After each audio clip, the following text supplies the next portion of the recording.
Hello दोस्तों, मैं आपके लिए पार्ट 2 लेकर आ चुकी हूँ। लगता है आपको पार्ट 1 पसंद नहीं आया क्योंकि मेरे चैनल पे एक भी कमेंट नहीं आई। तो चलिए अब हम पार्ट 2 शुरू करते हैं।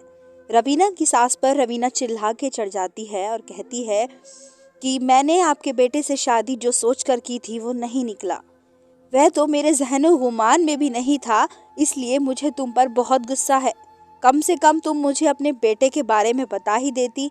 मेरी सास रोते हुए कहने लगी, भगवान का वास्ता है, हमें बेइज्जत ना करो, पूरा घर मेहमानों से भरा हुआ है, हमारी इज्जत यूँ खराब ना करो।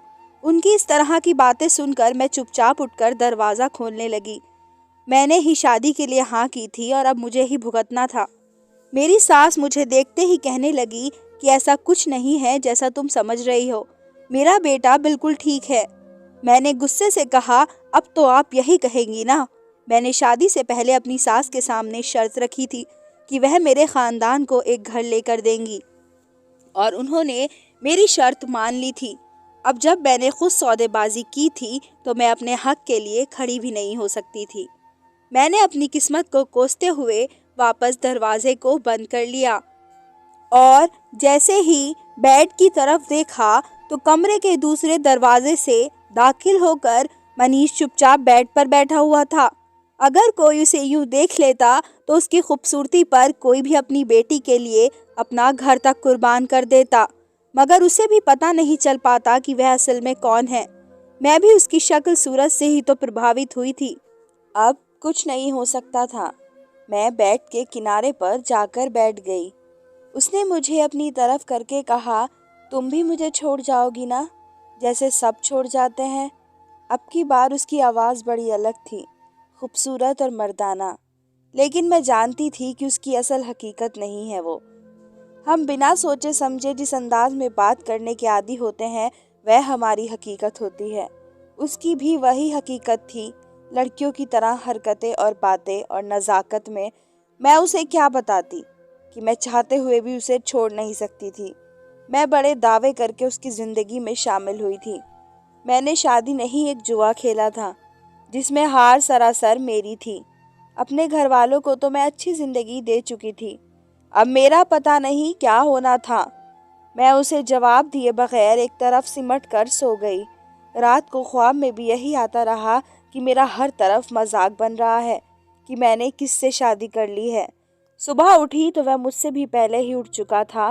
वैसे तो उठते बैठते और चलने फिरने के अंदाज से बेहतरीन मर्द लगता था, लेकिन जब बात करता था तो उसकी पोल खुल जाती थी और उससे हीन सी महसूस होने लगती थी। मैं पार्टी के लिए तैयार होने लगी तो उसने इजहार किया कि मैं आज के फंक्शन के लिए तुम्हारा मेकअप खुद करूँगा। मैं चुपचाप उसके सामने बैठ गई। उसने मुझे इतना खूबसूरत तैयार किया कि हर कोई देखता ही रह गया। लोगों ने मुझे देखा तो ये मेरे भाग्य से जलने लगे, लेकिन कुछ लोग मुझ पर हंस भी रहे थे कि बेचारी लड़की की किस्मत देखो, उसे मिला भी तो कौन। मैं बहुत डिप्रेशन में थी कि मैंने अपने साथ ये क्या कर लिया। मेहमानों के जाते ही मैंने अपना कमरा अलग कर लिया। मैं हरगिज उसके साथ रहना नहीं चाहती थी। मेरी सास ने मुझे कुछ ना कहा क्योंकि मैंने उन्हें साफ साफ कह दिया था कि अगर वह इस मामले में कुछ बोलेंगी तो उनकी पहली बहू की तरह वह भी घर छोड़कर चली जाएगी। फिर मेरी सास ने मुझे कुछ नहीं कहा।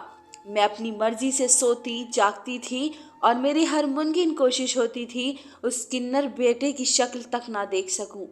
इज्जत के लिए इतना ही काफ़ी था कि मैं उस घर में मौजूद थी।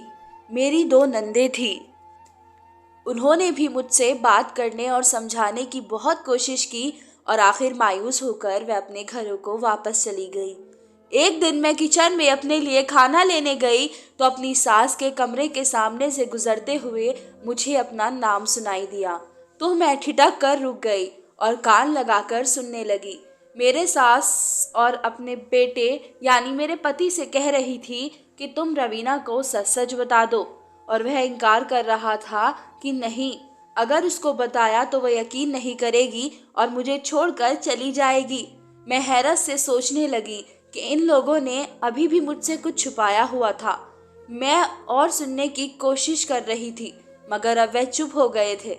मैं फिर वापस अपने कमरे में चली गई। अब सच का कैसे पता करूं जो उन माँ बेटों ने मुझसे छुपाया हुआ था।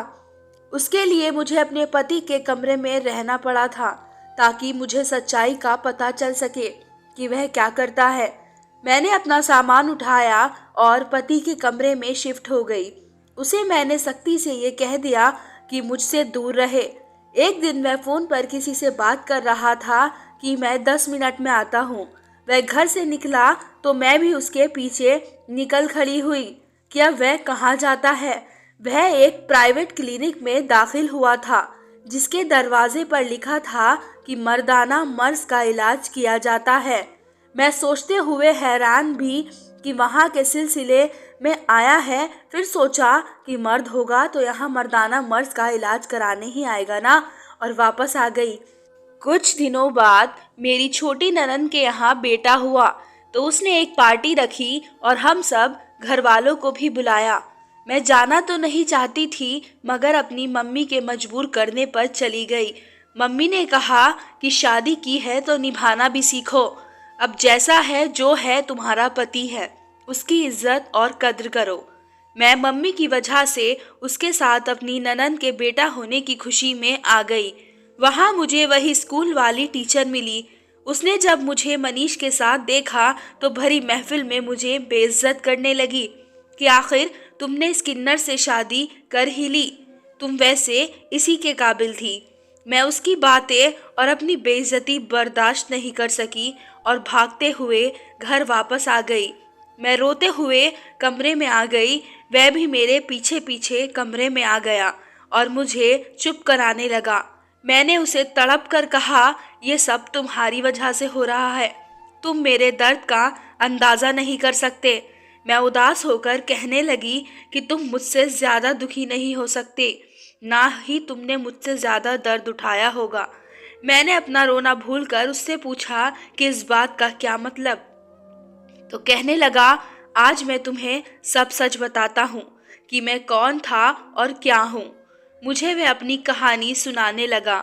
मैं पैदा हुआ तो एक लड़की था। मेरे घर वालों मुझे बचपन से ही लड़की समझते थे।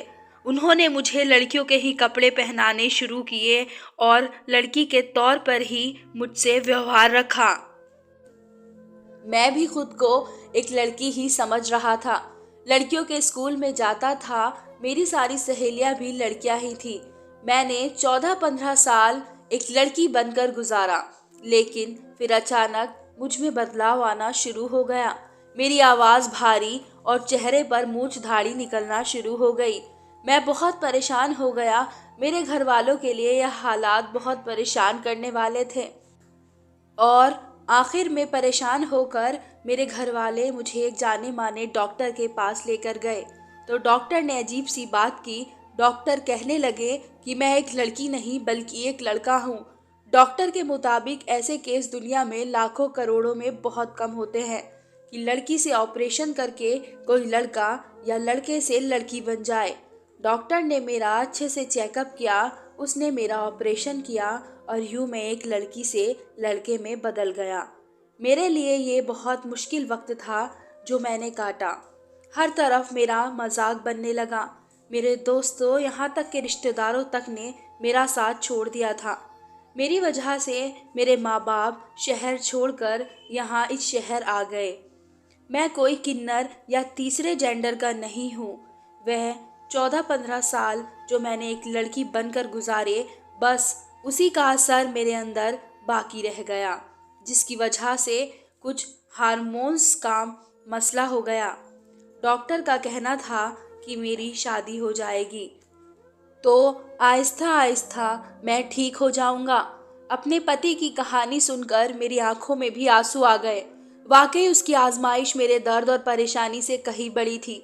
मैंने उससे माफ़ी मांगी और कहा कि मुझे माफ़ कर दो। मैं इस सब में तुम्हारा साथ दूंगी, हमेशा तुम्हारे साथ रहूंगी। मेरा दिल खुशी से झूम रहा था और मेरी सोई हुई मोहब्बत फिर से जागने लगी थी। मुझे अपने पति की हकीकत पता चली तो मैं बहुत खुश हुई कि वह कोई किन्नर या हिजड़ा नहीं था। उसमें कोई नुक्स खराबी नहीं थी, बल्कि वह एक बीमारी का शिकार था। मैंने उसका बाकायदा इलाज करवाना शुरू कर दिया। उसके अलावा मैंने पूरा 1 साल उसको प्रैक्टिस करवाई कि बातों के दौरान हाथों को कैसे कंट्रोल में रखना है। उसे ये भी सिखाया कि कैसे मैं और अच्छे अंदाज में बात करनी है। मेरी मेहनत और दवाइयाँ रंग लाने लगी और बहुत जल्द ठीक हो गया। अब वह एक पूरे मर्द की तरह बात करता था। एक मशहूर मेकअप आर्टिस्ट था। उसके अंदर आने वाले उस बदलाव ने उन्हें प्रसिद्धि की ऊंचाइयों तक पहुंचाया। लोग उसे पहले से ज्यादा चाहने लगे। 2 सालों तक से पूरी तरह से बदल गया था। उसकी वह सारी आदतें जिनकी वजह से लोग उस पर शक करते थे, वह अब खत्म हो गई थी। अब वह भी आम मर्दों की तरह एक मर्द था। वह सारी लड़कियां जो उससे दूर भागती थी अब उसके आसपास मंडराने लगी थी। लेकिन मनीष किसी की तरफ ध्यान नहीं देते थे। वह बस मेरी ही परवाह करते थे और मुझसे ही मोहब्बत करते थे। शादी के 3 साल बाद हमारे घर एक बेटी ने जन्म लिया तो सबके मुंह बंद हो गए। कुछ जलने वाले लोग जो अभी भी गलत बातें फैलाते थे, उनके मुंह पर मेरी औलाद की सूरत ईश्वर ने जैसे तमाचा रसीद किया था। मेरी सास मेरी बलाएं लेती नहीं थकती थी कि मैंने आकर उसके बेटे की जिंदगी बदल दी। मैं सबके सामने कहती थी कि मेरी बहू ने मेरे घर को स्वर्ग बना दिया है। मैं ईश्वर का लाख लाख धन्यवाद करती थी जिसने मेरी मोहब्बत की लाज रखी थी, मुझे रुस्वा होने से बचा लिया और मेरे उन सब ख्वाबों को पूरा किया। तो दोस्तों, ये किसी की जिंदगी पर बीती हुई एक सच्ची कहानी है। आपका क्या कहना है इस कहानी के बारे में कमेंट करके हमें ज़रूर बताएं। वीडियो को लाइक करके चैनल को सब्सक्राइब कर लीजिए ताकि आने वाली वीडियो आपको तुरंत मिल जाए। अब मुझे इजाज़त दीजिए अगली वीडियो तक। तब तक के लिए धन्यवाद।